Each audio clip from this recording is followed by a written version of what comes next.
He's meeting with his divorce attorney tomorrow at 2 p.m. to finalize the papers that will destroy my life. But what Trevor doesn't know is that at 6 a.m. this morning, I emptied our joint accounts and transferred everything to my personal offshore account in the Cayman Islands. 8 years of marriage teaches you a lot about patience, about listening through thin walls, and exactly how much damage you can do to someone who thinks you're too naive to fight back. Before we dive back in, let us know in the comments where you're watching from. And if this story resonates with you, don't forget to subscribe, because tomorrow's story is something truly special I can't wait to share. As I sit here in our penthouse kitchen overlooking downtown Portland, carefully organizing the financial documents that will secure my future, I can't help but smile at the beautiful irony. Trevor thinks he's orchestrating the perfect financial ambush, a surprise divorce designed to leave me penniless while he walks away with everything we've built together. What he doesn't realize is that while he's been plotting my destruction, I've been systematically dismantling the very foundation he's standing on. Before we dive deeper into this story, tell me where you're watching from and if you've ever had to fight for what's rightfully yours. Because tomorrow I've prepared something that will teach Trevor Ashworth exactly what happens when you underestimate the wrong woman. The discovery that shattered my world came exactly 72 hours ago, though the signs had been building for months like storm clouds gathering on a clear horizon. Trevor had become secretive, taking calls in his home office with the door locked, speaking in hushed tones that carried the unmistakable cadence of conspiracy. As the founder and CEO of Ashworth Digital Marketing, he'd always been protective of client confidentiality. But this felt different, personal, urgent, and deliberately hidden from me. The irony of my situation isn't just that Trevor chose the wrong week to destroy me. It's that he has absolutely no comprehension of what's coming. Right now, he's probably in his corner office on the 42nd floor of the Meridian Tower, reviewing his strategy with that smug confidence he wears like expensive cologne. He's always been theatrical, my husband, treating every business negotiation like a performance where he holds all the cards and controls all the outcomes. But Trevor made one critical miscalculation in his timing. He decided to end our marriage exactly 24 hours after I discovered not only his plan, but also the extent of his financial preparations, and more devastatingly, the identity of his co-conspirator. My name is Victoria Sinclair, and until 3 days ago I believed I was living the life I'd always dreamed of. Trevor and I met during our MBA program at Stanford, two ambitious students grinding through corporate finance and strategic management courses.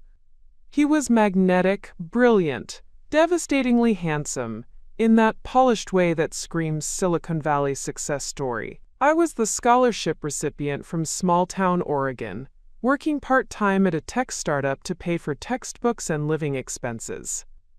He pursued me with the same methodical precision he'd later bring to building his marketing empire. Coffee dates at increasingly upscale cafes, weekend trips to Napa Valley, private dinners where he'd share his vision of building something revolutionary in the digital marketing space. I fell completely under his spell, seduced by his ambition and the promise of a partnership that would reshape both our futures. The proposal came during our final semester, a flawless 3-carat diamond presented at the same rooftop restaurant where we'd had our first real conversation about the future. "You complete my vision, Victoria," he'd said, and I believed every word. What I didn't understand then was that Trevor collected valuable assets, prime real estate, vintage cars, cutting-edge technology, and wives. And the thrill was always in the acquisition, never in the maintenance. Our early marriage was everything a partnership should be.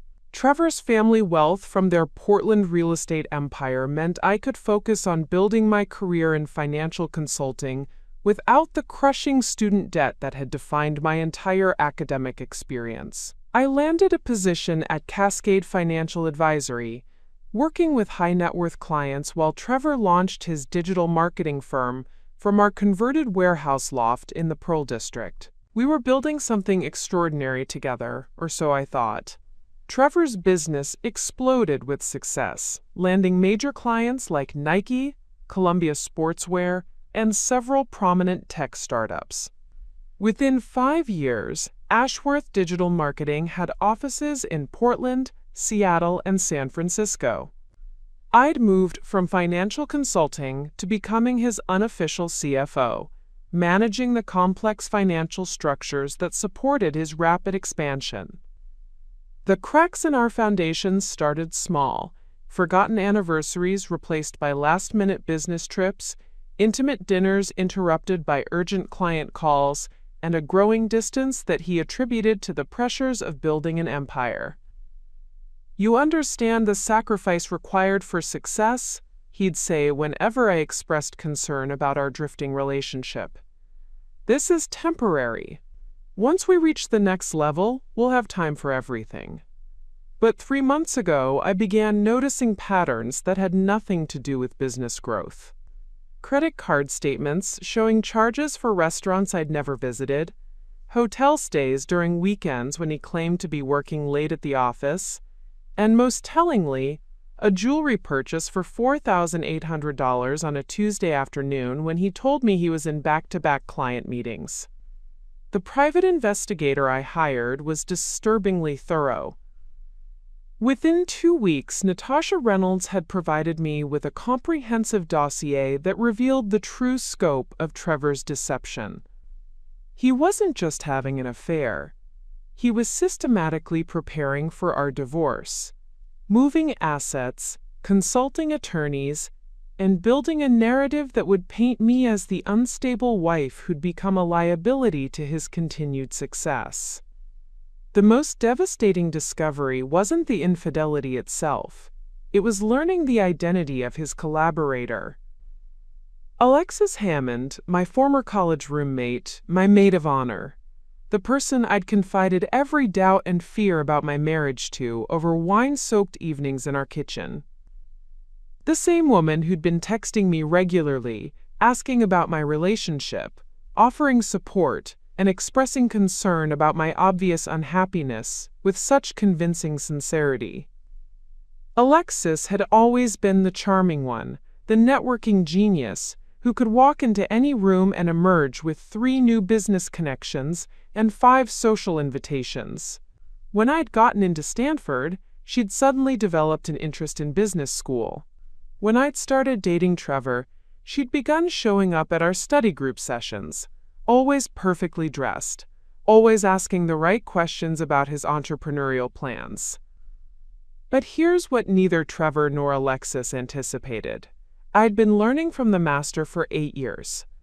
Every business strategy session he'd conducted in our home office, every client negotiation he'd practiced aloud, every psychological manipulation technique he'd used to build his empire, I'd absorbed it all. The shy small-town girl he'd married had evolved into someone far more dangerous than either of them could imagine. And now, as Trevor prepares for what he believes will be his moment of triumph, he's about to discover that some students surpass their teachers. The financial fortress he's spent months building is about to crumble, and the naive wife he's planning to discard has become the architect of his complete destruction. Tomorrow's meeting with his divorce attorney will proceed exactly as planned. The only difference is that when Trevor arrives to finalize the papers that should have left me helpless, he'll discover that the accounts he's been counting on are empty, the assets he's been protecting are frozen, and the woman he's been underestimating has been 3 steps ahead of him all along. The game is about to begin, and for the first time in our marriage, I'm the one holding all the cards.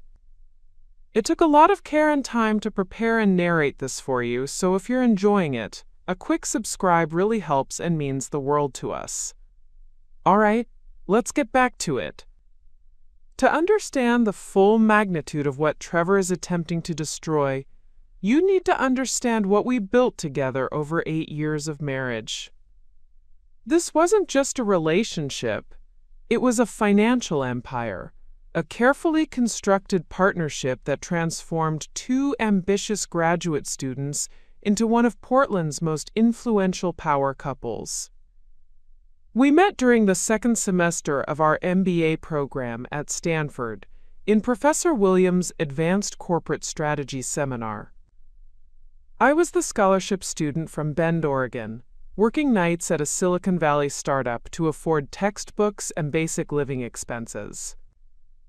Trevor was the golden boy from Portland's old money Ashworth family, whose real estate empire had been shaping the Pacific Northwest skyline for 3 generations. We shouldn't have had anything in common, but corporate strategy has a way of revealing how minds work, and I found his approach fascinating. While other students focused on theoretical frameworks, Trevor thought like a battlefield commander, always 3 moves ahead, always calculating risk versus reward with mathematical precision. He pursued me with the same relentless methodology he brought to everything else. Fresh coffee appeared on my desk before early morning classes. Study guides materialized for our most challenging exams. And somehow my crushing part-time work schedule became manageable when Trevor started needing help with projects that paid surprisingly well. You see patterns that others miss, he told me after I'd identified a market gap that became the foundation for his first business plan. You think like a financial detective, not just an analyst. That's invaluable. I fell in love with his vision first, then his confidence, and finally his apparent genuine respect for my intelligence. In a world where I constantly felt like an outsider looking in, Trevor made me feel like an essential partner in something extraordinary. The proposal came during our final semester, at the rooftop restaurant, where we'd spent countless hours planning our post-graduation strategy. No grand gestures or public displays, just the 2 of us overlooking the Bay Area lights, surrounded by business plans and financial projections that had become our shared language. "We're unstoppable together," he said, sliding the ring box across the table between our laptops and coffee cups. "You ground my ambitions, and I can provide the resources to make your brilliance shine. This isn't just marriage, it's the ultimate strategic partnership." I believed him completely. The ring was perfect. Elegant without being flashy. Substantial without being ostentatious. Exactly what I would have chosen if I'd dared to dream that big. When I slipped it on, it felt like signing a contract for a future I'd never imagined possible. Our early marriage was everything a business partnership should be. Trevor's family wealth meant I could focus on building my expertise in financial consulting, without the crushing debt that had defined my entire academic experience. I landed a prestigious position at Cascade Financial Advisory, working with high-net-worth clients while Trevor launched Ashworth Digital Marketing from our converted warehouse loft in Portland's Pearl District. The loft itself became a symbol of our partnership. 4,000 square feet of exposed brick and floor-to-ceiling windows that we'd transformed into both our home and the headquarters of Trevor's growing empire. I handled all the financial architecture, while he focused on client acquisition and creative strategy. We worked 18-hour days, ate takeout over spreadsheets, and celebrated every major client victory like we'd won the lottery. Those first 3 years were intoxicating. Trevor's business exploded with success, landing accounts with Nike, Columbia Sportswear, and several prominent tech startups whose IPOs we'd helped orchestrate through strategic digital campaigns. I'd evolved from financial consultant to his unofficial CFO, designing the complex financial structures that supported his rapid expansion while maintaining my own client base at Cascade. By our 5th anniversary, we weren't just successful, we were influential. Ashworth Digital Marketing had offices in Portland, Seattle, and San Francisco, employing over 60 people and generating annual revenues that placed us among the Pacific Northwest's fastest-growing companies. I'd been promoted to senior partner at Cascade Financial Advisory, managing portfolios worth over $200 million. We moved from the Pearl District loft to a stunning penthouse in downtown Portland, all glass and steel, with panoramic views of Mount Hood and the Willamette River. Our combined annual income exceeded $2.3 million, not including Trevor's family trust distributions and the equity value of his rapidly expanding business. The social recognition followed the financial success. We were featured in Portland Monthly as Power Couple of the Year, invited to exclusive charity galas, and asked to speak at Stanford's alumni events about entrepreneurial partnerships in marriage. Trevor served on the boards of 3 nonprofit organizations while I was appointed to the Governor's Small Business Advisory Council. But more than the money or recognition, what made our partnership extraordinary was the intellectual synergy. Trevor would present a client challenge, and I'd design the financial strategy to support his creative solution. He'd identify a market opportunity, and I'd structure the investment approach to minimize risk while maximizing growth potential. We spoke in a shared language of profit margins, market penetration, and strategic positioning that made us formidable in any business environment. Our investment portfolio reflected this collaboration. Trevor's instinct for emerging markets, combined with my risk assessment expertise, had built us a diversified portfolio worth over $4.7 million. We owned rental properties in 3 states, held significant equity positions in 12 startups, and maintained multiple investment accounts across various asset classes. The penthouse wasn't just our home, it was our fortress. State-of-the-art security systems, a home office that rivaled most corporate boardrooms, and enough space to entertain Portland's business elite in the style they expected from the Ashworth name. We'd hosted campaign fundraisers for city council candidates, strategy sessions for nonprofit boards, and intimate dinners where deals worth millions were negotiated over wine that cost more than most people's monthly rent. Friends and colleagues saw us as the perfect partnership, 2 brilliant minds that had multiplied each other's capabilities rather than competing for dominance. The Sinclairs, people would say, recognizing that I'd kept my maiden name for professional reasons while everyone understood we were a unified force in business and society. What no one realized, including me until 3 months ago, was that Trevor had been documenting every aspect of our financial success with the methodical precision of someone planning an eventual separation. Every asset we'd built together, every investment decision I'd contributed to, every strategic advantage my expertise had provided, he'd been calculating how to claim it all as his individual achievement. The man who'd convinced me that we were building something eternal together had actually been preparing for my elimination from day one. Our partnership hadn't been the foundation of our success. It had been my audition for a role that would eventually be terminated when Trevor found someone who offered better advantages. Tomorrow's meeting with his divorce attorney represents Trevor's attempt to conclude the longest and most profitable business transaction of his career, using my expertise to build an empire, then discarding me while keeping everything we'd created together. But Trevor made one crucial miscalculation. He assumed that the woman who'd helped him build his financial fortress didn't understand its vulnerabilities. He forgot that I hadn't just been observing his success. I'd been architecting it. And now, the student who'd learned every one of his strategic methodologies was about to demonstrate exactly what happens when superior financial expertise meets perfect timing and absolute fury. The first crack in our perfect facade appeared on a rainy Tuesday evening in February, though I wouldn't recognize its significance until months later when all the pieces finally clicked into place. Trevor had always been methodical about his schedule, almost obsessively so, but that night he broke a pattern that had been consistent for 3 years. Every Tuesday we had what we called portfolio review dinners, intimate evenings where we'd discuss our investments, analyze market trends, and plan our financial strategies over expensive wine and carefully prepared meals. It was sacred time, a tradition that had never been interrupted by clients, emergencies, or social obligations. Trevor had canceled important business meetings to preserve these Tuesday evenings, claiming they were essential to maintaining our competitive edge. But that particular Tuesday, he came home 40 minutes late with an elaborate story about a last-minute client crisis that required his immediate attention. The client was supposedly launching a major product campaign and needed emergency strategy consultation that couldn't wait until morning.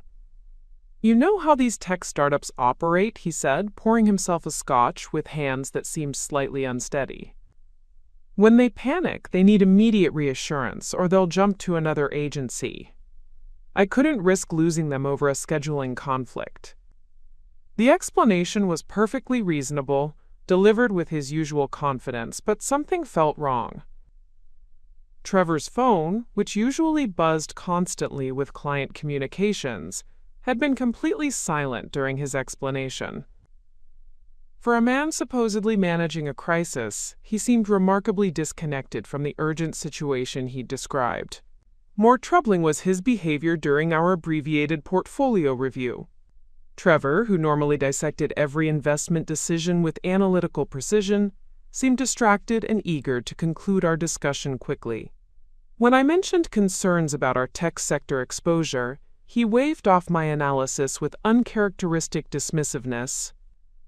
"Your conservative approach is holding us back," he said, which was completely contrary to every conversation we'd had about risk management over the past 5 years. "Sometimes you have to trust market momentum instead of overthinking every variable." This was the same man who'd spent hours debating the wisdom of increasing our Microsoft position by 2%. His sudden appetite for risk felt like talking to a stranger wearing my husband's face. The pattern continued over the following weeks. Tuesday evening, emergencies became a regular occurrence, each accompanied by increasingly elaborate explanations about client demands and market pressures. Trevor's phone behavior changed dramatically. Devices that had once been casually accessible became objects he guarded with paranoid intensity. He'd started taking calls on our bedroom balcony, speaking in voice barely above a whisper despite being 30 floors above street level. When I'd ask about these conversations, he'd cite client confidentiality with a rigidity that felt more like defensive deflection than professional discretion. "You're being paranoid, Victoria," he'd say when I expressed concern about his secretive behavior. "Success creates pressure, and pressure requires privacy. Not every business conversation needs to be public knowledge, even within our marriage." But it wasn't just the phone calls. Trevor's entire relationship with technology became suspicious. He'd started changing passwords on devices we'd previously shared, claiming security upgrades were necessary due to increased cyber threats against successful businesses. Our shared laptop, which had always been communal property for managing our joint investments, suddenly required his personal authorization for access. His travel schedule, which had always been transparent and collaborative, became deliberately vague. Weekend business trips that had once included detailed itineraries and client contact information were now described in broad strokes that resisted specific inquiry. "I'll be in San Francisco for strategic planning meetings," he'd say, refusing to provide details about which clients or what strategies were being discussed. "The NDAs are so restrictive that I can't discuss specifics until the deals are finalized." March brought more disturbing changes in his personal habits. Trevor, who had always been naturally confident, began displaying behavior that suggested he was actively working to impress someone whose approval he desperately needed.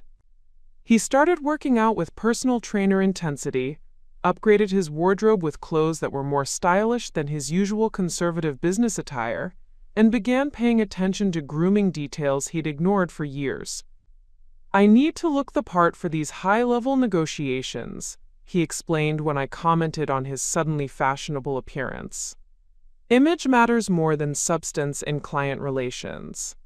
If I want to compete with the younger agencies, I need to project energy and relevance. But the most unsettling change was in our physical relationship. Trevor had become almost studiously romantic, but in a way that felt performative rather than genuine. Flowers appeared regularly, expensive dinners were scheduled with theatrical precision, and our conversations were peppered with compliments that sounded like lines from a script, rather than spontaneous expressions of affection. "You're so understanding about the demands of my business," he'd say, stroking my hair with movements that felt rehearsed. Not every wife would be supportive of the sacrifices required for this level of success. The phrasing always bothered me. Not every wife suggested he was comparing me to other wives, but which wives? Our social circle consisted primarily of other successful couples, and Trevor had never shown interest in analyzing their relationship dynamics. Who was providing this comparative framework?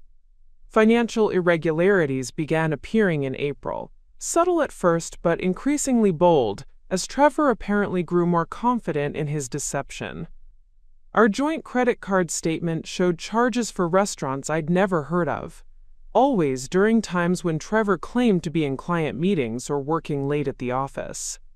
When I questioned these expenses, he'd provide detailed explanations about business entertainment requirements and the importance of maintaining relationships with key influencers in the digital marketing ecosystem. The explanations were so thorough, so professionally justified, that questioning them further would have seemed petty and suspicious. But the amounts were troubling. $380 for dinner at Le Bernardin, during a supposed client crisis that required Trevor's immediate attention.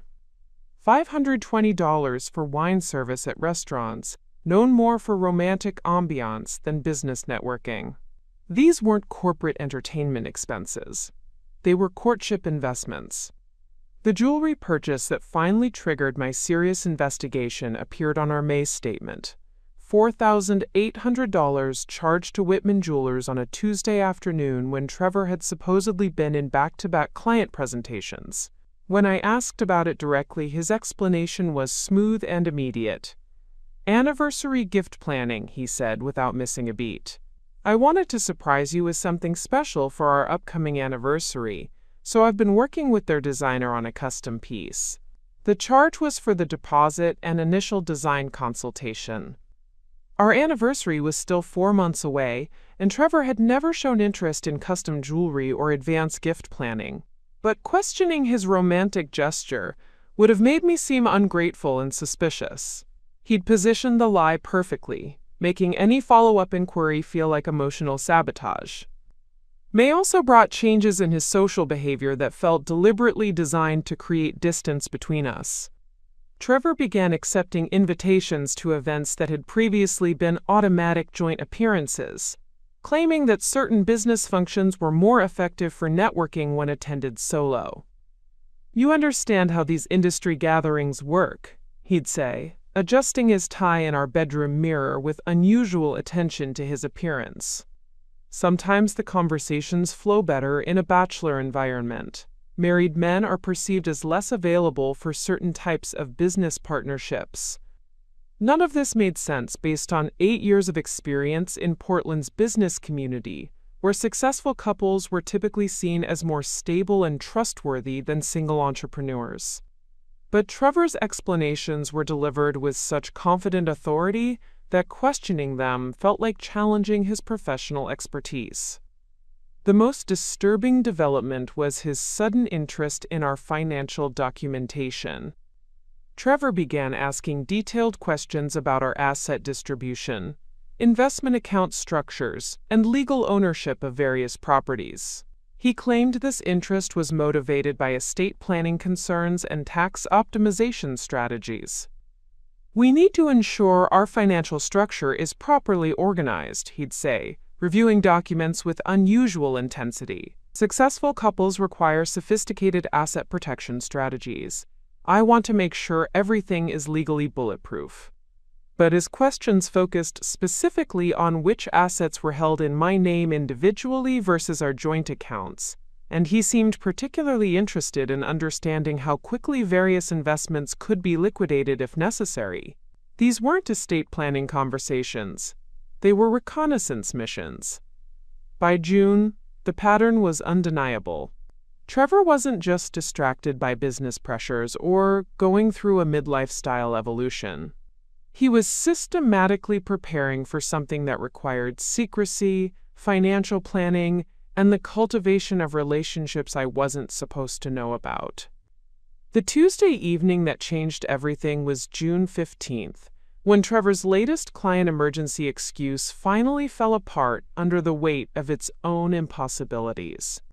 He claimed to be managing a crisis for a tech startup that needed immediate damage control for a social media disaster, but when I checked the company's online presence, their social media accounts showed no recent activity, no crisis communications, and no indication of any problems requiring emergency consultation.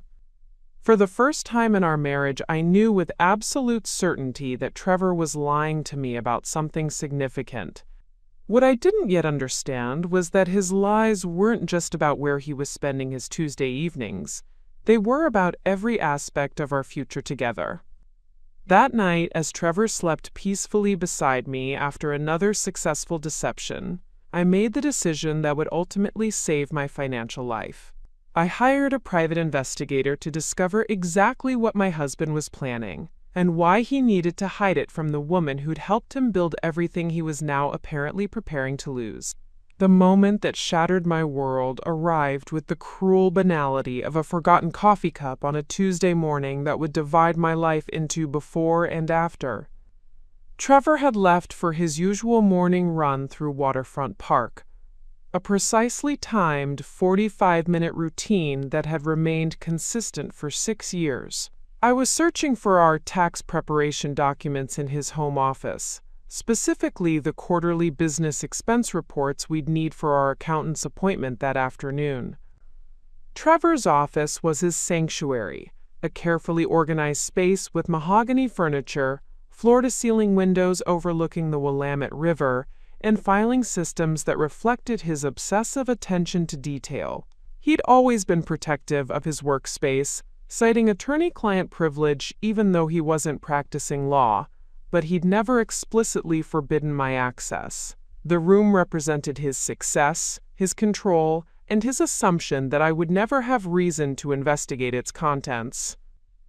I found the tax documents exactly where they should have been, neatly arranged in the filing cabinet's second drawer labeled Financial Records 2023. But as I reached for the folder containing our charitable contribution receipts, my hand brushed against something that didn't belong in that section. A manila envelope labeled with handwriting that made my blood freeze. Project Exodus, Timeline and Documentation. Project Exodus. The phrase hit me like a physical blow, carrying implications that my analytical mind immediately began processing. Exodus meant departure, escape, liberation from bondage. In Trevor's methodical world, projects had timelines, budgets, and clearly defined objectives. This wasn't a business venture. This was a plan for leaving. My hands trembled as I pulled the envelope from its hiding place, knowing that whatever I found inside would fundamentally alter everything I believed about my marriage, my future, and the man I'd trusted with both. The envelope was thick, heavy with documentation that suggested months of preparation, and sealed with the kind of professional precision Trevor brought to his most important business proposals. Inside, the first document was a timeline printed on Trevor's company letterhead, titled Project Exodus Implementation Schedule. The clinical language made my skin crawl as I read dates, objectives, and milestones that treated the destruction of our marriage like a corporate restructuring project. Phase 1, Asset Documentation and Legal Consultation, completed March 15th. Phase 2, Financial Positioning and Account Preparation, completed May 30th. Phase 3, Relationship Documentation and Evidence Collection, ongoing. Phase 4, Legal Filing and Public Announcement, scheduled July 15th. Phase 5, Transition Management and New Life Implementation, July 16th to September 1st. July 15th was 3 weeks away. Trevor had been planning my elimination with the same methodical precision he brought to his most challenging client campaigns, treating our 8-year marriage as a project to be concluded on schedule, with maximum efficiency and minimum complications. The asset documentation was devastating in its thoroughness. Trevor had been cataloging our joint possessions, investments, and properties with forensic detail, but the analysis wasn't neutral. It was strategic. Each asset was categorized as individual achievement, joint investment, or transition liability. Anything I'd contributed to our financial success had been reclassified as joint investment, while his business assets were individual achievements that should remain with him post-divorce. Our Cascade Financial Advisory partnership, which I'd built from entry-level analyst to senior partner, was listed as a joint investment requiring equitable division. The rental properties we'd purchased using my market analysis and his capital were categorized as, quote, joint investments with disputed contribution ratios. Even the penthouse, which we'd bought together using proceeds from both our careers, was described as, quote, primary asset requiring careful documentation of individual versus joint contributions. But Trevor's business, Ashworth Digital Marketing, was classified as his, quote, individual achievement with minimal spousal contribution. The company I'd helped structure financially, the client strategies I'd supported with financial analysis, the growth I'd enabled through careful cash flow management, all of it had been redefined as his personal accomplishment that should remain untouched by divorce proceedings. The legal consultation notes were equally chilling. Trevor had been meeting with Harrison Mills, of Mills & Associates, one of Portland's most aggressive divorce attorneys, since early March. The strategy sessions were documented with military precision, focusing on how to minimize my financial claim while maximizing his asset protection. Client seeks rapid resolution with minimal financial exposure. One note read, wife lacks independent legal representation and business sophistication. Strategy: present divorce as mutual decision with predetermined settlement terms. Avoid extended litigation by controlling narrative and timeline. They were counting on my supposed naivete, my lack of legal sophistication, and my emotional attachment to our marriage to accept whatever terms they offered. Trevor had been studying me like a business competitor, analyzing my weaknesses and blind spots to ensure his victory would be swift and complete.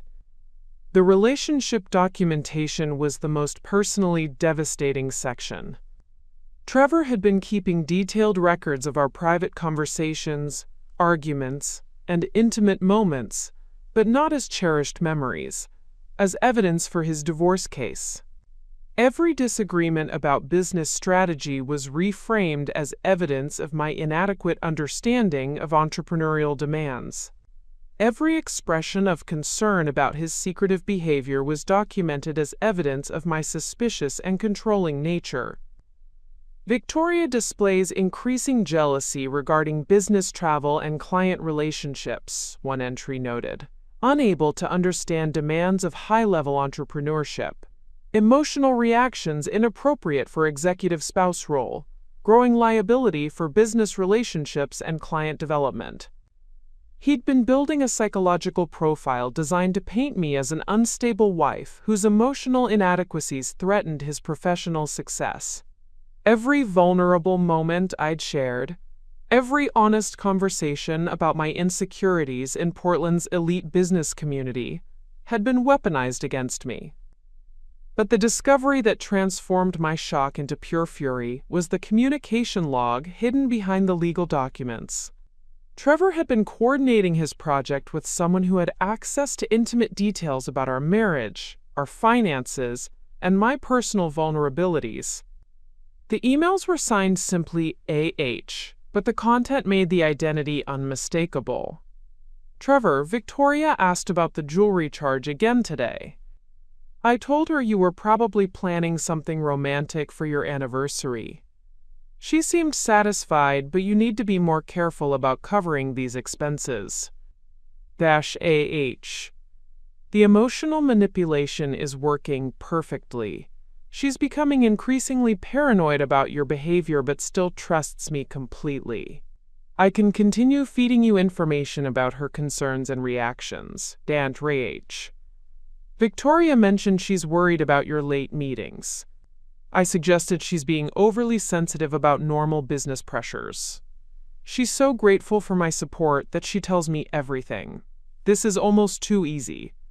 AH. Alexis Hammond. My former roommate, my maid of honor, my closest confidant for over a decade. The woman I'd called when I first noticed Trevor's suspicious behavior, seeking advice and emotional support. The same woman who'd been reporting every word of those conversations back to my husband, helping him stay ahead of my concerns and adjust his deception accordingly. I'd been living with two people systematically dismantling my life while I trusted them both completely. Trevor had been planning my financial destruction, while Alexis collected intelligence to ensure his success. They'd been coordinating my elimination like a hostile corporate takeover, with me as the unwitting target. The final document in the envelope was a lease agreement for a luxury apartment in the South Waterfront District, signed by both Trevor Ashworth and Alexis Hammond, dated June 1st. They weren't just planning my divorce.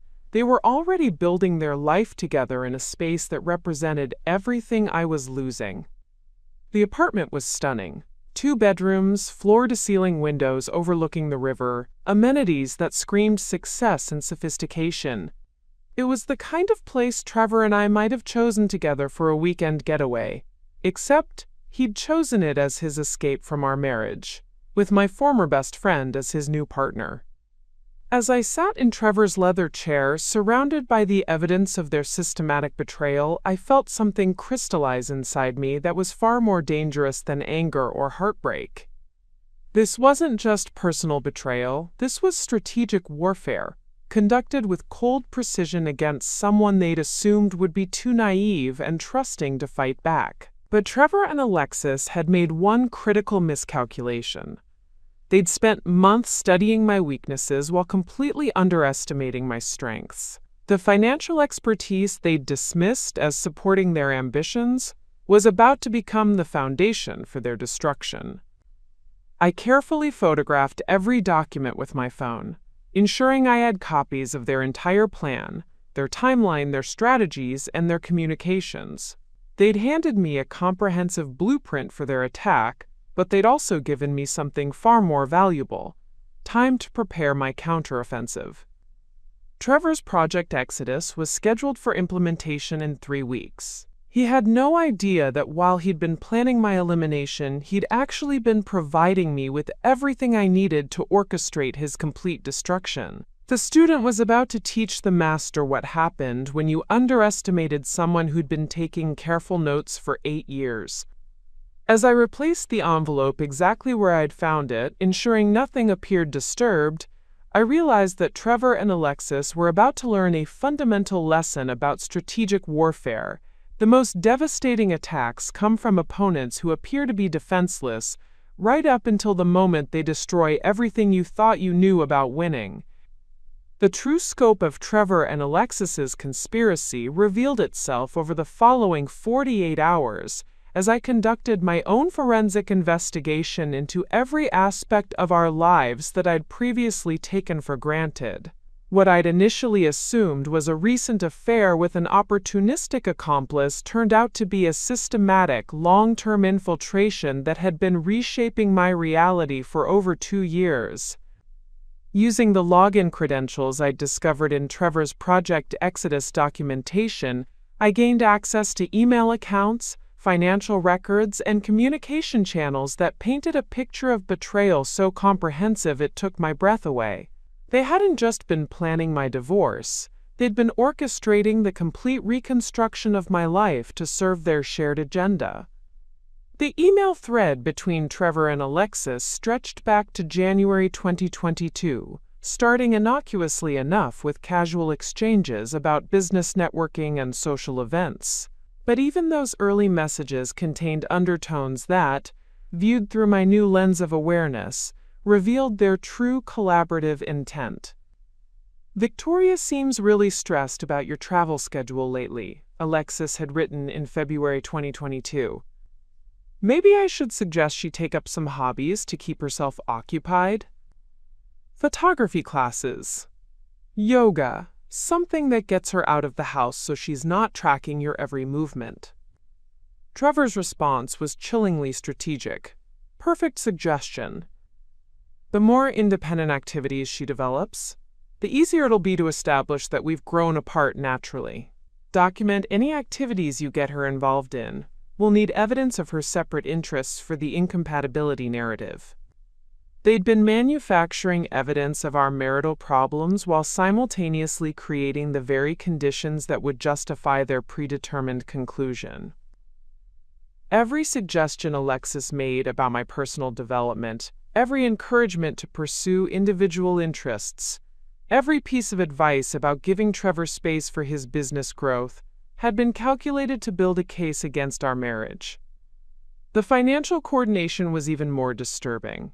Alexis had been receiving monthly payments from Trevor since March 2022, initially disguised as consulting fees for business development services, but actually compensation for her role as an intelligence operative within my personal life. The amount started at $2,000 per month and gradually increased to $5,000 by January 2023, reflecting her growing importance to his long-term strategy. But Alexis wasn't just collecting information. She'd been actively sabotaging opportunities that might have strengthened my independence or increased my awareness of Trevor's deception. When I'd been offered a partnership position at Meridian Wealth Management that would have doubled my income and expanded my professional network, Alexis had convinced me to decline. "You're already so successful at Cascade," she'd argued during a wine-soaked evening in our penthouse kitchen. "Why complicate your life with new office politics and demanding clients? You and Trevor have such a perfect balance right now. Don't risk disrupting something that's working so beautifully." Her advice had seemed wise and supportive at the time, focused on protecting the harmony of my marriage and career. Now I realized she'd been preventing me from developing the kind of professional independence that would have made me a more formidable opponent in divorce proceedings. The sabotage extended to my social relationships as well. Several friendships that might have provided emotional support or professional connections had been systematically undermined through Alexis's subtle interventions. When Jennifer Morrison, a successful family law attorney, had invited me to join her book club, Alexis had discouraged my participation. "Jennifer's group is so cliquey and competitive," she'd warned. "All they do is gossip about each other's marriages and judge everyone else's choices. You don't need that kind of negative energy in your life, especially when things are going so well with Trevor." I'd trusted her judgment and declined Jennifer's invitation, missing an opportunity to develop a friendship with exactly the kind of legal professional who might have recognized the warning signs of my husband's preparation for divorce. The coordination between Trevor and Alexis had been seamless and sophisticated. They'd developed a comprehensive system for monitoring my activities, emotions, and concerns, then using that intelligence to stay ahead of any suspicions that might threaten their timeline. When I'd started questioning Trevor's Tuesday evening absences, Alexis had been prepared with alternative explanations that redirected my concerns. "Successful men need space to decompress from business pressures," she'd counseled. "The fact that he's home with you most nights shows how committed he is to your marriage. Don't let anxiety about a few work meetings undermine your trust in him." When I'd noticed financial irregularities in our credit card statements, she'd provided context that made my concerns seem petty and suspicious. "Every marriage requires trust about money," she'd reminded me. "Trevor handles business expenses that you don't always need to understand." Micromanaging his professional spending will just create unnecessary tension. Every intervention had been perfectly timed and expertly calibrated to maintain my trust while preventing me from taking actions that might have exposed their deception. They'd been playing psychological chess with my emotions and instincts, always staying 3 moves ahead of my natural protective responses. But perhaps the most devastating discovery was the depth of Alexis's infiltration into my emotional life. She hadn't just been collecting information about my marriage, she'd been actively shaping my psychological state to serve their strategic objectives. The therapy sessions she'd recommended when I'd expressed concerns about feeling disconnected from Trevor weren't meant to help me. They were designed to create documentation of my emotional instability that could be used in divorce proceedings. Dr. Sarah Chen, the therapist Alexis had researched for me, was actually someone Trevor had consulted about building a psychological profile that would support his narrative of my inadequacy as a corporate spouse. Victoria presents with classic symptoms of adjustment anxiety related to lifestyle changes, Dr. Chen's notes indicated. Difficulty adapting to increased social demands of spouse's business success. Recommend individual therapy to address personal growth issues that may be impacting marital harmony. The therapy sessions I'd attended, believing they would help me become a better partner, had actually been generating professional documentation of my psychological unfitness for the lifestyle Trevor's success required. Every vulnerable admission I'd made about feeling out of place in Portland's elite business community had been recorded as evidence of my inadequacy. Even my physical health had been manipulated to serve their agenda. The nutritionist Alexis had recommended, the personal trainer she'd insisted would help me feel more confident, the wellness retreats she'd encouraged me to attend, all had been designed to document my need for extensive self-improvement that would support Trevor's claim that I'd become a high-maintenance liability requiring constant management. The email exchanges revealed discussions about my appearance, my social skills, and my professional capabilities that were so clinical and dismissive they felt like performance reviews for a failing employee. They'd been dissecting every aspect of my personality and behavior, looking for ammunition to justify my termination from Trevor's life. Victoria's anxiety about networking events is becoming more obvious, Trevor had written to Alexis in November 2022. She tries to hide it, but you can see the stress when she has to interact with high-level clients. It's becoming embarrassing in business settings. Alexis's response had been equally cruel. I've been working on her confidence issues, but she's fundamentally uncomfortable with the sophistication level required for your social circle. She's trying, but it's like watching someone play a role they're not naturally suited for. They'd been evaluating my performance as Trevor's wife like employers assessing a worker who was no longer meeting job requirements. Every social event, every business dinner, every interaction with Trevor's colleagues had been a test I was failing according to standards they'd never communicated but had been documenting for future use. The timeline coordination showed that they'd been preparing for my replacement with the same methodical precision Trevor brought to his most complex client campaigns. Alexis hadn't just been undermining my marriage, she'd been auditioning for the role of Trevor's next wife while helping him document why I was unsuitable for the position. But the most chilling discovery was their discussion of post-divorce scenarios that revealed how completely they'd planned my elimination from their social circle and professional network. They'd identified which friends would likely choose sides and developed strategies for ensuring those choices favored them. They'd analyzed which business relationships I might try to maintain and prepared narratives that would make those connections uncomfortable or impossible. Victoria will probably try to maintain her relationship with the Stanford Alumni Network, Alexis had predicted. We need to make sure our version of the divorce reaches them first. Frame it as Trevor finally having the courage to end a marriage that was holding back his potential. Trevor had agreed with enthusiasm. The key is making it clear that this was inevitable, not sudden. Everyone in our circle has seen how unsuited she is for the demands of real success. They'll understand why I had to make this difficult decision. They'd been planning not just my divorce, but my complete social and professional exile from the life we'd built together. They wanted to ensure that when their new relationship went public, everyone in our shared world would view it as a logical upgrade rather than a betrayal.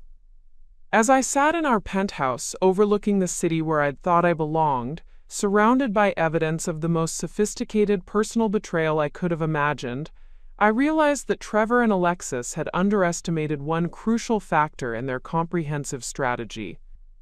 They'd spent 2 years analyzing my weaknesses and vulnerabilities while completely ignoring my strengths. The financial expertise they'd dismissed as supporting their ambitions, the analytical skills they'd overlooked as mere detail management, and the strategic thinking they'd undervalued as feminine intuition were about to become the foundation for their complete destruction.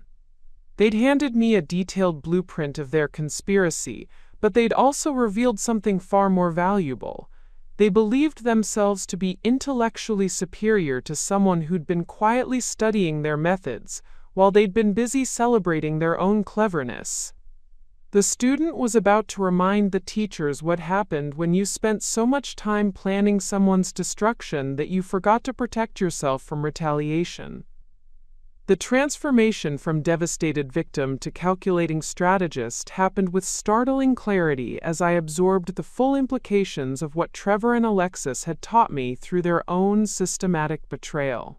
For 2 years, they'd been providing me with an advanced education in manipulation, psychological warfare, and strategic deception, lessons I'd unknowingly absorbed while they'd assumed I was too naive to understand the curriculum. Sitting in my home office overlooking the Portland skyline, I realized that every technique they'd used against me could be reversed and amplified. They'd shown me how to infiltrate someone's life, how to manipulate their decision-making, how to document their vulnerabilities, and how to coordinate complex deceptions across multiple fronts. More importantly, they demonstrated their own weaknesses, blind spots, and overconfidence that I could exploit. The first principle of effective counterstrategy is understanding your opponent's assumptions about your capabilities. Trevor and Alexis believed they were dealing with someone whose emotional responses were predictable, whose professional expertise was limited to supporting roles, and whose strategic thinking was inferior to their own. This fundamental misassessment would become the foundation of their destruction. My financial expertise, which they'd dismissed as basic bookkeeping and risk management, actually encompassed sophisticated understanding of asset protection, international banking, and complex investment structures. 8 years of managing portfolios worth hundreds of millions had taught me how money moved, how it could be hidden, and most importantly, how it could be weaponized against people who assumed they were financially invulnerable. The private investigator I'd contacted, Marcus Chen, was someone I'd worked with during my early years at Cascade Financial Advisory when we'd needed to verify the authenticity of potential clients' claimed assets. Marcus specialized in financial forensics and had connections throughout the international banking community that made him invaluable for complex investigations involving sophisticated financial deception. I need comprehensive documentation of a systematic fraud case, I told him during our meeting at a downtown coffee shop far from our usual social circles. 2 individuals have been coordinating to steal assets worth approximately $8 million through fraudulent means, and I need evidence that will stand up in both civil and criminal proceedings. Marcus understood immediately that this wasn't a standard adultery investigation. Financial fraud involving coordinated deception across multiple years suggests RICO predicate activities, he noted, referring to federal racketeering statutes. If we can document conspiracy, wire fraud, and money laundering components, this becomes a federal case with serious criminal implications.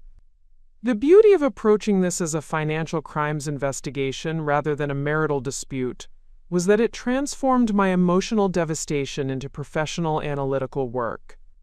Instead of being the wounded wife seeking revenge, I became the forensic financial analyst building a case against sophisticated criminals who'd made the mistake of targeting someone with superior expertise in their chosen method of attack. Trevor's business structure, which I'd helped design for legitimate tax optimization, could be analyzed to reveal the fraudulent asset transfers he'd been conducting in preparation for our divorce. The consulting payments to Alexis, the personal expenses disguised as business costs, and the systematic movement of marital assets into accounts I couldn't access, all constituted documentable fraud that exposed him to both civil liability and criminal prosecution. But more importantly, Trevor's arrogance had led him to use business infrastructure for personal deception that created a paper trail any competent forensic accountant could follow. Every payment to Alexis had been processed through his business accounts, creating tax documentation that would have to be explained to the IRS when they discovered he'd been claiming personal conspiracy expenses as legitimate business costs.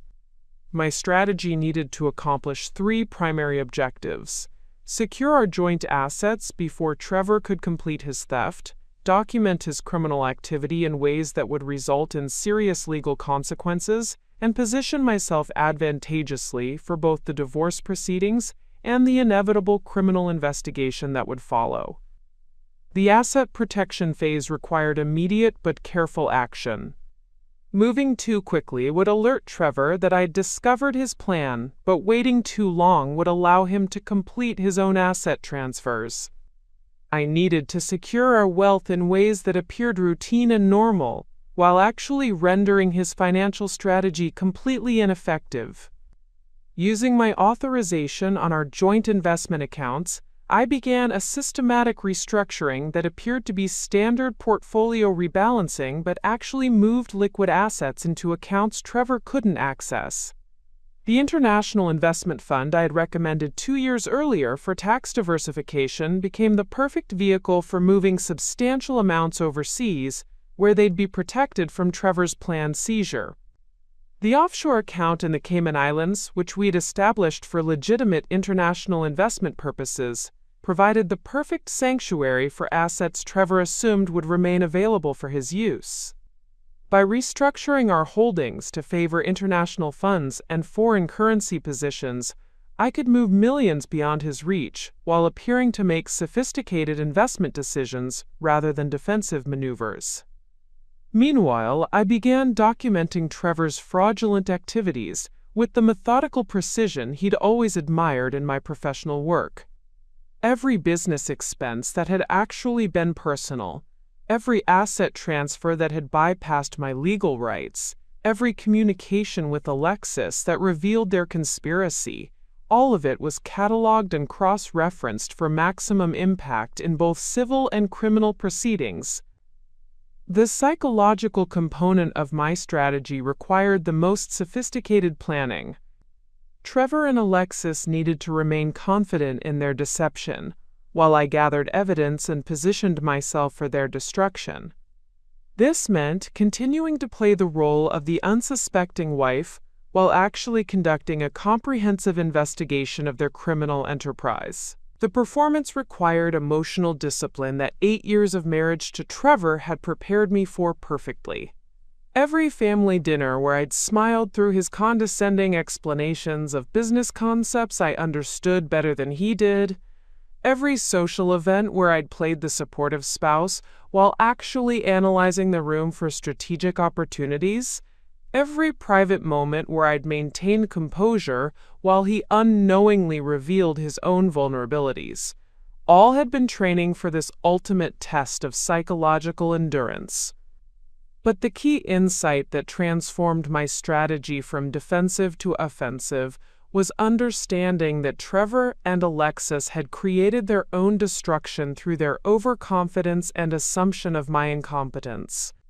They'd left evidence of their conspiracy everywhere because they believed I was too naive to recognize it, too emotionally dependent to challenge it, and too professionally limited to counter it effectively. Their communications, their financial transactions, their coordination of my manipulation, All had been conducted with the casual openness of people who believed their victim was intellectually inferior to their methods. This arrogance had created a comprehensive record of criminal activity that any competent prosecutor would recognize as a textbook case of conspiracy, fraud, and racketeering. The timeline for my counteroffensive needed to be precisely calibrated to inflict maximum damage at the moment when Trevor believed he was achieving victory. His Project Exodus schedule called for legal filing and public announcement on July 15th, which meant he'd expect to control the narrative and catch me unprepared for complex legal warfare. Instead, July 15th would become the day Trevor discovered that his victim had become his prosecutor, his financial victim had become his most dangerous opponent, and his assumed intellectual superiority had blinded him to the sophisticated counter-strategy that would destroy everything he'd spent 2 years planning. The private investigator's preliminary findings confirmed what I'd suspected. Trevor and Alexis had been criminally sloppy in their execution of what they considered a brilliant scheme. Their communications could be subpoenaed, their financial transactions could be traced, and their conspiracy could be documented in ways that would satisfy even the most demanding federal prosecutors. But beyond the criminal implications, their betrayal had taught me something invaluable about my own capabilities that 8 years of supporting Trevor's ambitions had obscured. I wasn't just competent at financial analysis and strategic planning. I was exceptionally gifted at understanding complex systems and finding ways to manipulate them for specific outcomes. Trevor had spent our entire marriage benefiting from my expertise while convincing me that my contributions were merely supportive rather than essential. Now I realized that every success he'd achieved had been amplified by strategic insights and analytical capabilities that I'd been providing, while he claimed credit for the results. The student who'd been systematically underestimated was about to demonstrate exactly what happened when superior strategic thinking met unlimited motivation for justice. Trevor and Alexis had created their own masterclass in sophisticated betrayal, never realizing they were teaching their victim how to destroy them, with methods far more devastating than anything they'd ever imagined. The call that would fundamentally alter the balance of power in this war came at exactly 3:17 p.m. on a Thursday afternoon, 2 weeks before Trevor's planned destruction of my life. I was reviewing financial statements in my Cascade office when my assistant buzzed through with news that would transform me from a defensive player into the architect of my opponent's complete annihilation. Victoria, there's a Patricia Blackwell from Meridian Legal Group on line 3. She says it's regarding an urgent matter involving criminal financial activity that requires your immediate expertise. Patricia Blackwell was Oregon's most feared federal prosecutor, someone whose reputation for dismantling complex financial conspiracies had made her a legend in legal circles throughout the Pacific Northwest. Her involvement in any case meant that someone had committed crimes serious enough to warrant federal investigation, and her request for my expertise suggested that my professional background had caught the attention of law enforcement. Miss Sinclair, Patricia's voice carried the crisp authority of someone accustomed to commanding immediate attention. We've been monitoring suspicious financial activities involving several Portland area businesses and individuals. Your name has surfaced in our investigation, not as a subject, but as someone whose expertise might be invaluable in understanding the sophisticated methods being employed. My heart raced as I realized the implications. What kind of financial activities are you investigating? Without revealing details that might compromise ongoing operations, I can tell you that we're looking at a pattern of business fraud, tax evasion, and money laundering that involves the systematic theft of marital assets through coordinated deception. The sophistication suggests perpetrators with significant financial knowledge and business connections.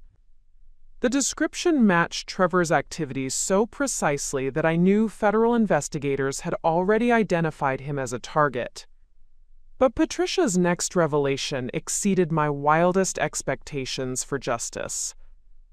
We have reason to believe that one of the subjects in our investigation may be involved in a broader pattern of financial crimes extending beyond individual cases. If our suspicions are correct, we're looking at potential RICO violations that could result in asset forfeiture and significant prison sentences. RICO violations. The Racketeer Influenced and Corrupt Organizations Act, designed to prosecute sophisticated criminal enterprises. If federal prosecutors could prove that Trevor's activities constituted organized criminal behavior, everything he'd stolen could be seized by the government, and he could face decades in federal prison. Ms. Sinclair, your background in forensic financial analysis and your reputation for identifying complex fraud patterns makes you someone we'd like to consult with on a confidential basis. Would you be available for a meeting tomorrow afternoon to discuss how you might assist this investigation? I agreed immediately, understanding that the federal government had just handed me a weapon far more devastating than anything I could have created through private legal action. Trevor wasn't just facing divorce proceedings and civil fraud charges. He was being investigated by federal prosecutors with unlimited resources and the authority to destroy his life completely. The meeting the following day revealed the stunning scope of the federal investigation. Patricia had assembled a team of FBI financial crimes specialists, IRS criminal investigators, and federal prosecutors who'd been building a case against what they called the Portland Financial Conspiracy, a network of individuals using sophisticated business structures to commit large-scale fraud. Your husband's business activities first came to our attention through routine banking compliance reports, FBI Special Agent David Rodriguez explained, spreading financial documents across the conference table. Banks are required to report suspicious transactions, and Ashworth Digital Marketing has been generating red flags for the past 18 months. The red flags were devastating in their implications. Trevor had been moving money through business accounts in patterns that suggested money laundering, claiming business expenses for personal costs that constituted tax fraud, and using corporate structures to hide assets in ways that violated federal banking regulations. But the most damaging revelation was that Trevor wasn't working alone.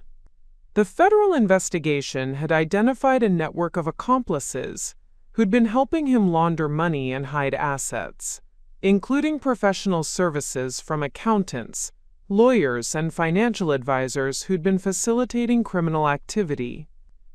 Alexis Hammond has been receiving payments that she's failed to report on her tax returns, IRS criminal investigator Sarah Martinez noted. The consulting agreements are fraudulent. She's been providing personal services disguised as business consulting, which constitutes both tax evasion and conspiracy to commit fraud.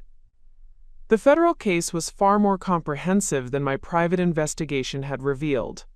Trevor and Alexis weren't just betraying me personally.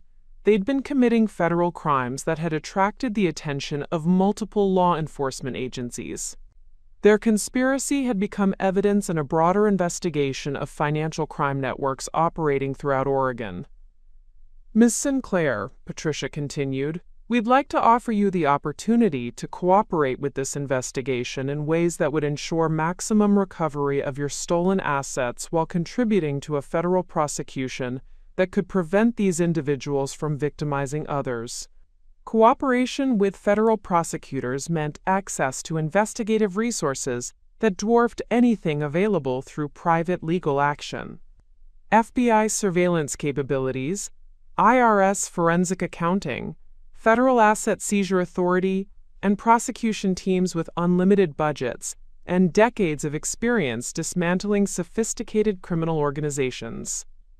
But more importantly, federal cooperation meant that my personal vindication would become part of a larger justice effort that could destroy Trevor's ability to harm anyone else.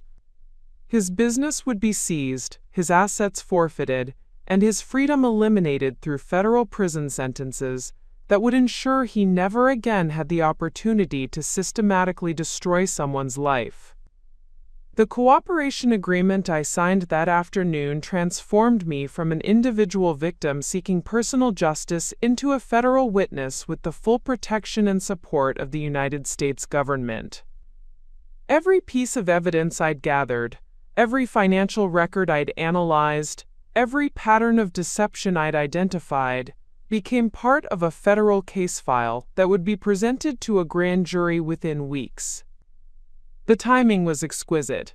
Trevor's Project Exodus was scheduled for July 15th, but the federal indictments would be unsealed on July 10th. Instead of serving me divorce papers, Trevor would be arrested by federal agents and charged with conspiracy, money laundering, tax evasion, and racketeering.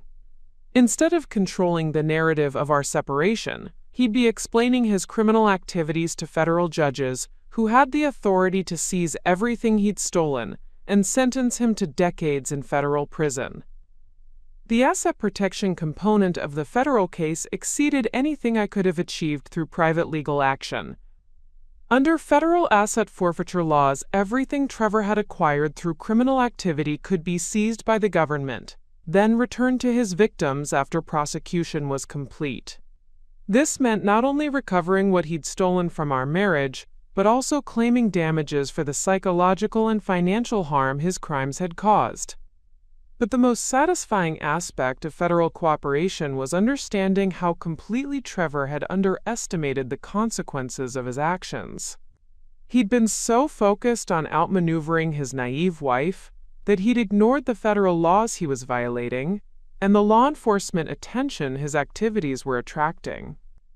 The sophisticated business structures he'd created to hide his fraud had actually made his crimes easier for federal investigators to document. Every corporate account, every fraudulent consulting agreement, every asset transfer he'd conducted to steal from our marriage had created a paper trail that federal prosecutors could follow with mathematical precision. Alexis's involvement had been equally helpful to federal investigators.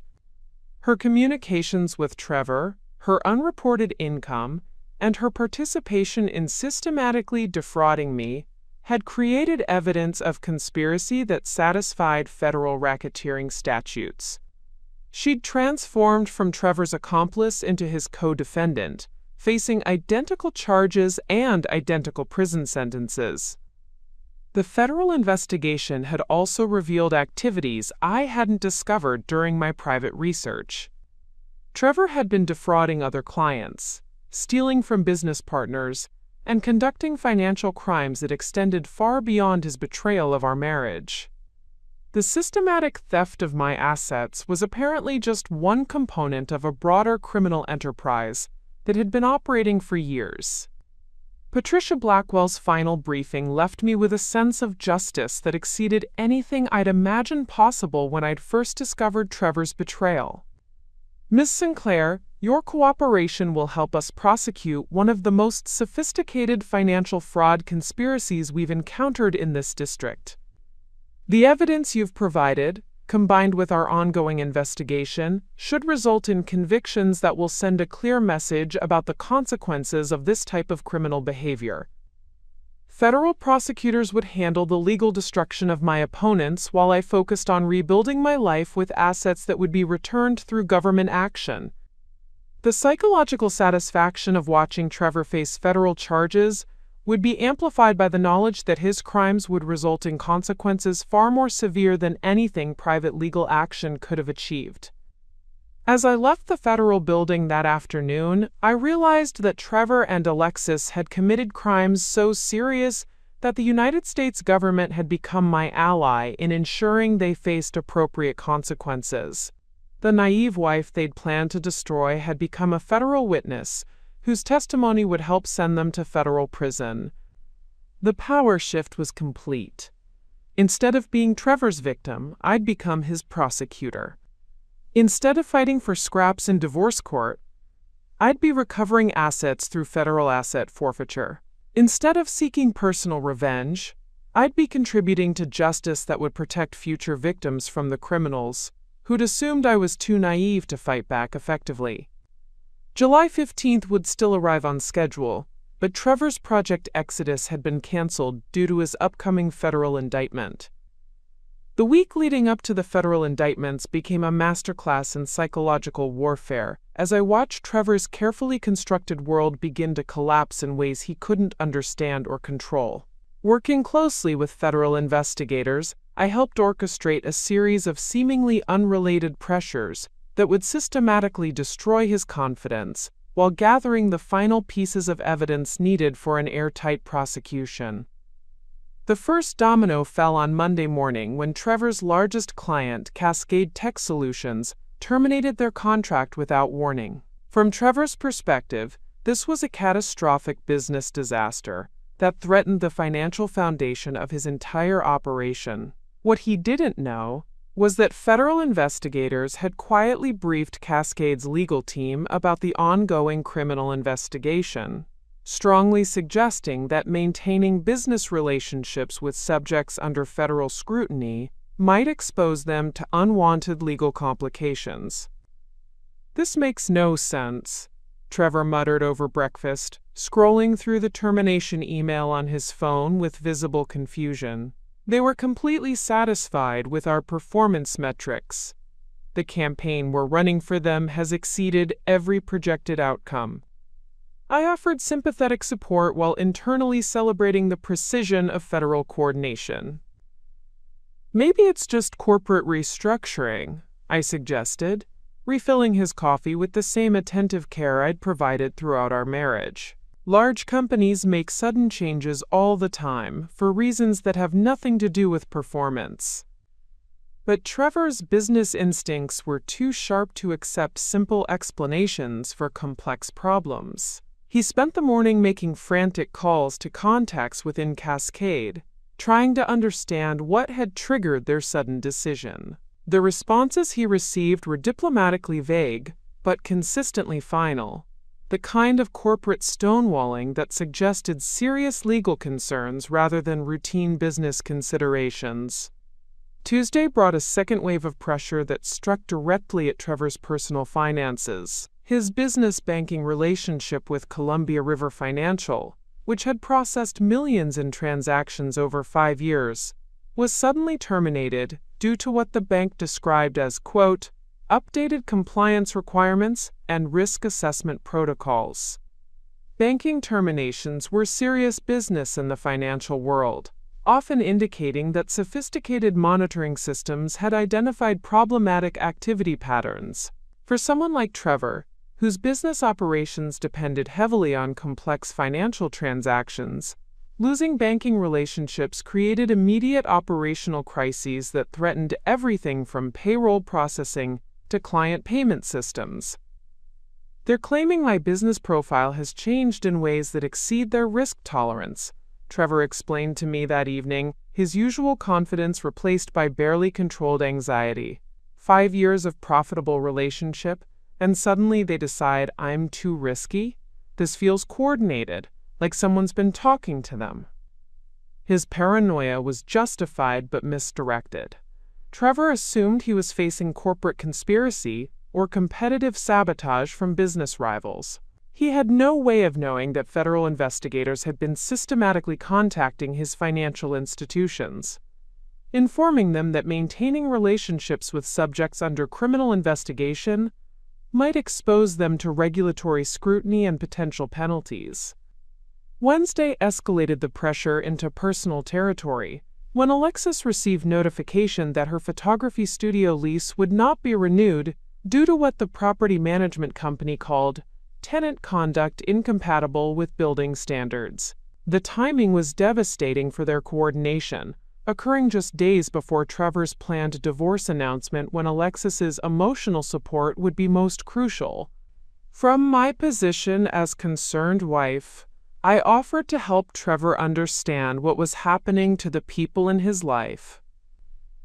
Maybe Alexis violated some lease requirement, I suggested during one of his increasingly frantic phone conversations with her.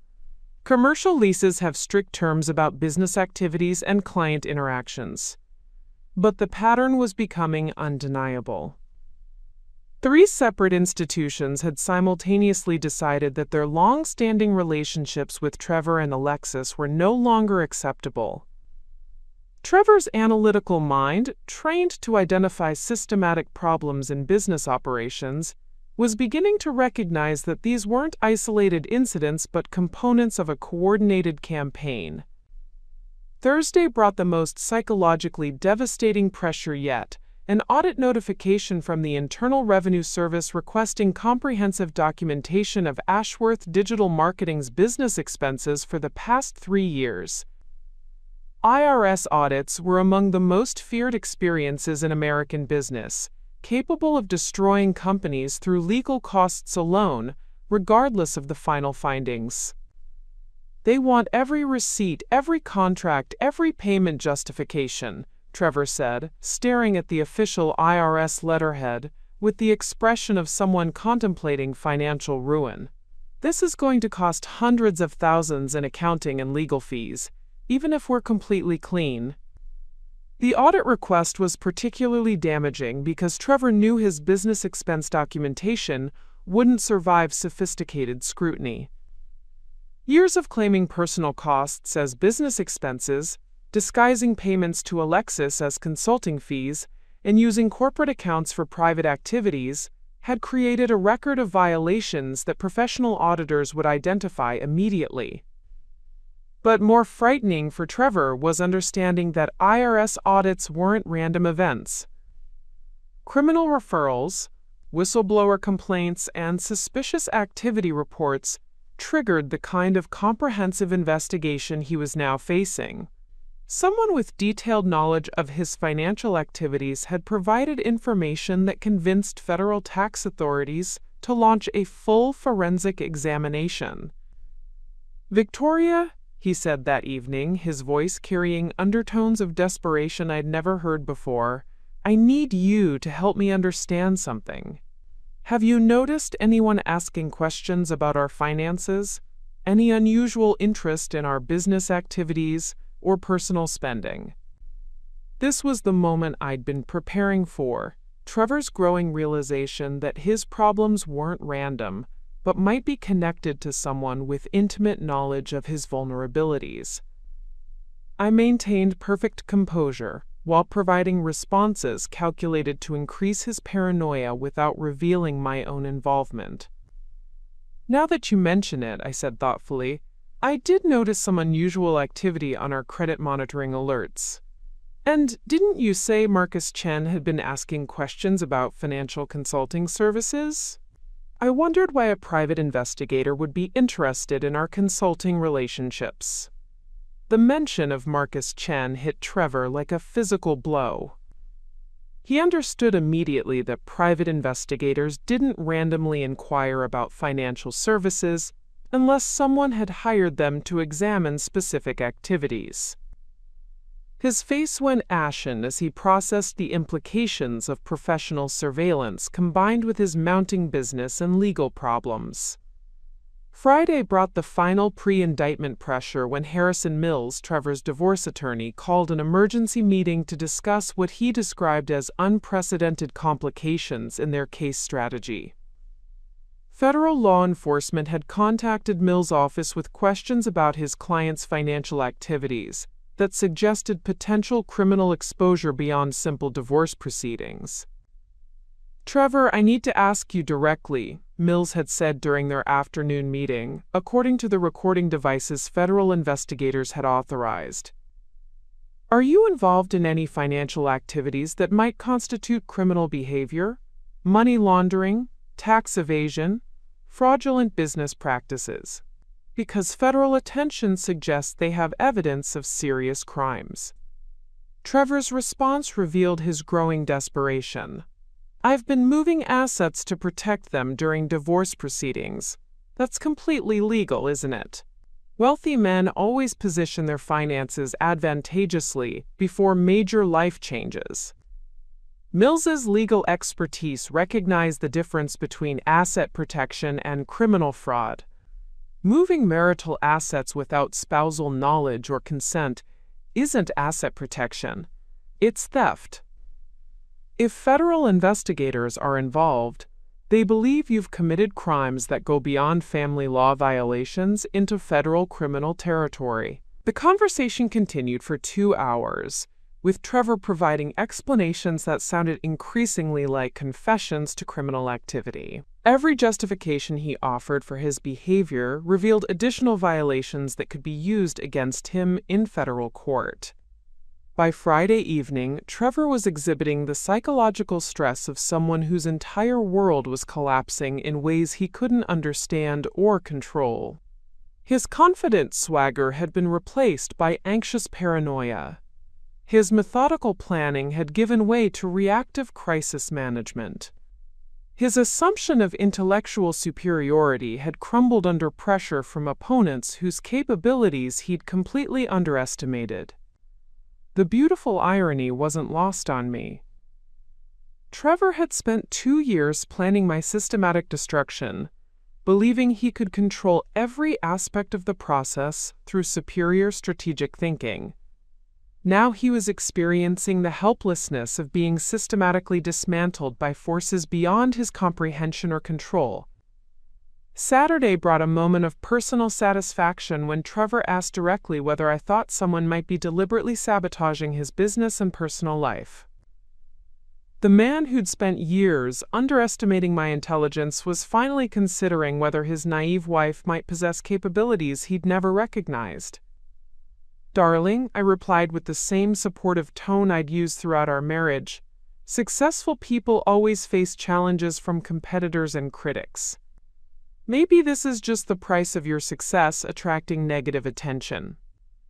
But I could see in his eyes that Trevor was beginning to suspect the truth, that his carefully planned destruction of my life had somehow become his own destruction by opponents who'd learned his methods and turned them against him with devastating effectiveness. Monday morning would bring federal agents to his door with indictments that would transform his paranoia into reality and his suspicions into confirmed nightmares.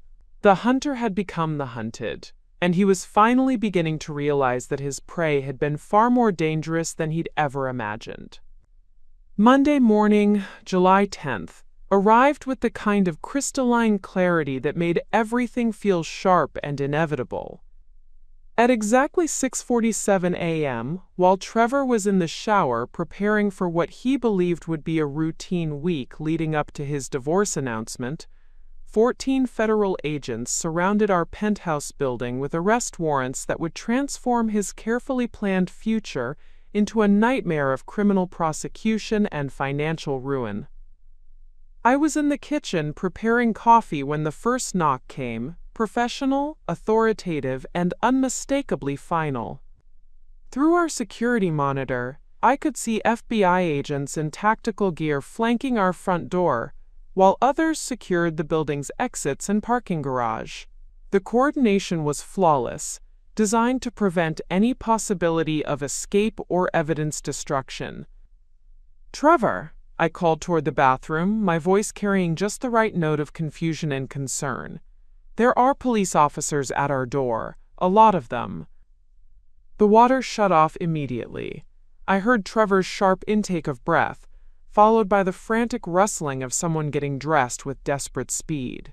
He emerged from our bedroom, wearing hastily pulled-on clothes, his face already displaying the pale terror of someone whose worst fears were materializing faster than his mind could process.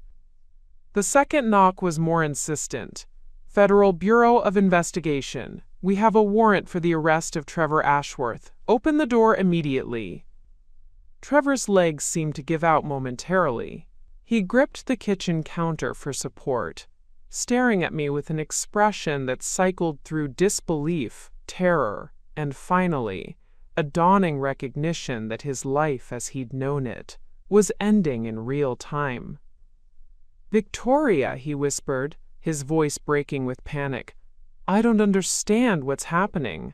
Why would federal agents want to arrest me? This has to be some kind of mistake." I moved to the door with steady composure, placing my hand on the lock while turning to face the man who'd spent 2 years planning my destruction. For just a moment, I allowed him to see something different in my expression. Not confusion or fear, but calm satisfaction. "Actually, Trevor," I said quietly, "this isn't a mistake at all." His eyes widened as the implications of my tone penetrated his panic. "What do you mean?" "I mean that while you were planning Project Exodus and coordinating with Alexis to steal $8 million from our marriage, I was working with federal prosecutors to document every crime you've committed. The FBI has been building a criminal case against you for months, using evidence I provided about your systematic fraud, money laundering, and racketeering activities." The color drained from Trevor's face completely. You knew about Alexis? About the divorce planning?"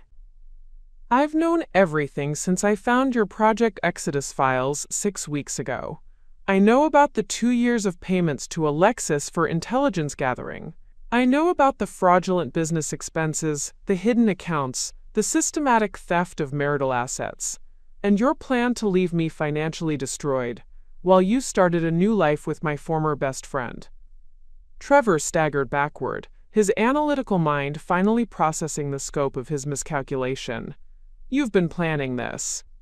You've been working against me while pretending to support me." The third knock was accompanied by a louder announcement. "Mr. Ashworth, you have 30 seconds to open this door before we execute our entry warrant." I unlocked the door and stepped aside as federal agents flooded into our penthouse with professional efficiency. Special Agent Rodriguez approached Trevor with handcuffs ready, while other agents began securing the premises for evidence collection.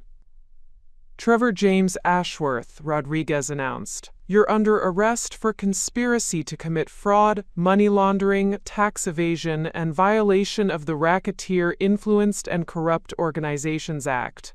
You have the right to remain silent." As the Miranda rights were read, Trevor's eyes never left my face. I could see him struggling to reconcile the naive wife he'd been manipulating with the federal cooperator who'd orchestrated his arrest. The intellectual superiority he'd assumed throughout our marriage was crashing against the reality that I'd outmaneuvered him completely. "The offshore accounts," he said suddenly, understanding flooding his features. "You moved our money before I could access it. You've been liquidating assets." "I secured our joint assets from theft," I corrected. "Everything you tried to steal will be returned to me through federal asset forfeiture after your conviction.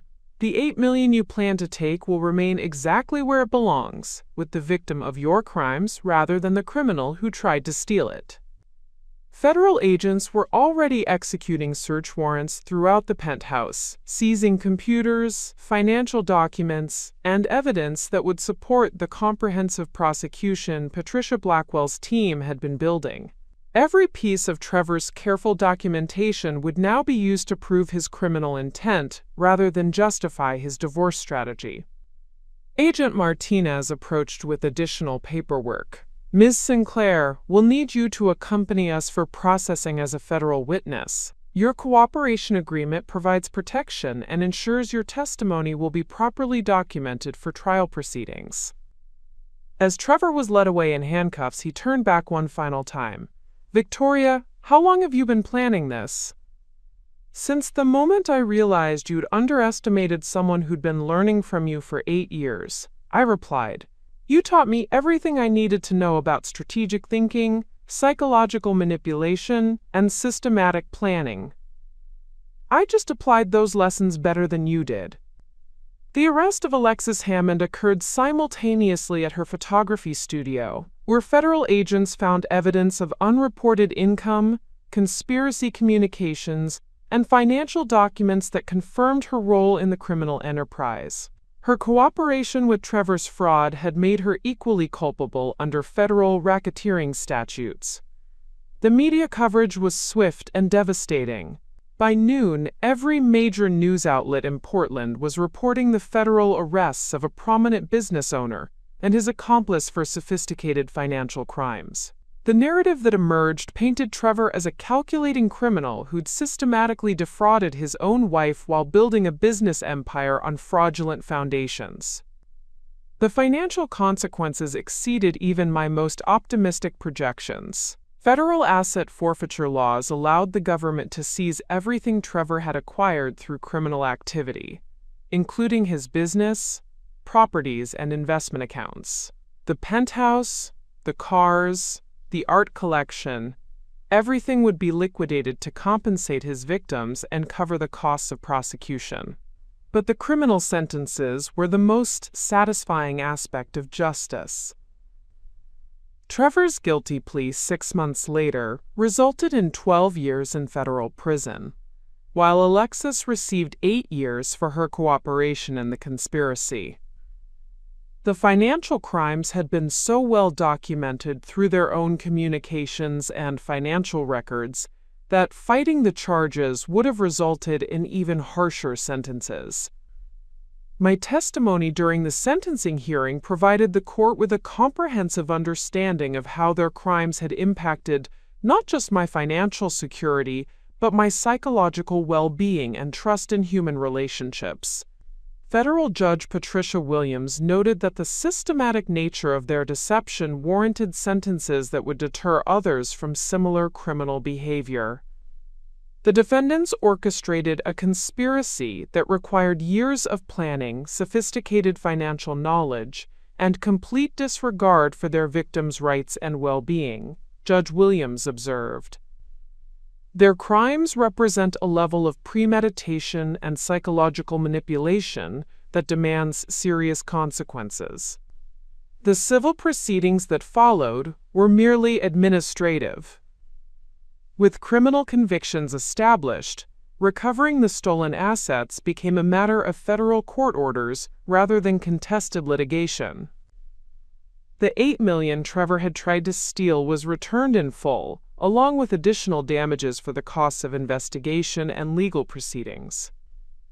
But beyond the financial recovery, the federal prosecution provided something more valuable: complete vindication.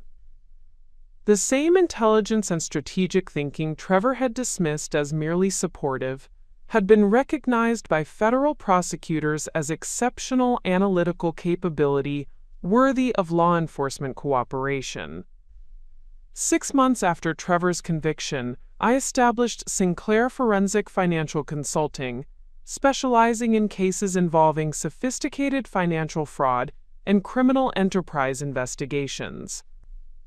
My first client was the FBI's White-Collar Crime Division, where my expertise in identifying complex fraud patterns had become invaluable for federal prosecutions. The private investigator Marcus Chen became my business partner, combining his surveillance capabilities with my financial analysis to create one of the most effective fraud investigation firms in the Pacific Northwest. Our client list grew to include federal agencies, major law firms, and corporations requiring sophisticated financial crime detection. 2 years after that Monday morning arrest, I attended Trevor's parole hearing as a victim impact witness. He looked older, diminished by prison life and the reality of his criminal consequences. When given the opportunity to address his victims, he offered what sounded like a prepared apology that acknowledged his crimes while avoiding responsibility for their impact. "Victoria," he said during the victim impact portion of the hearing, "I know my actions caused you tremendous harm. I hope someday you can find it in your heart to forgive the mistakes I made."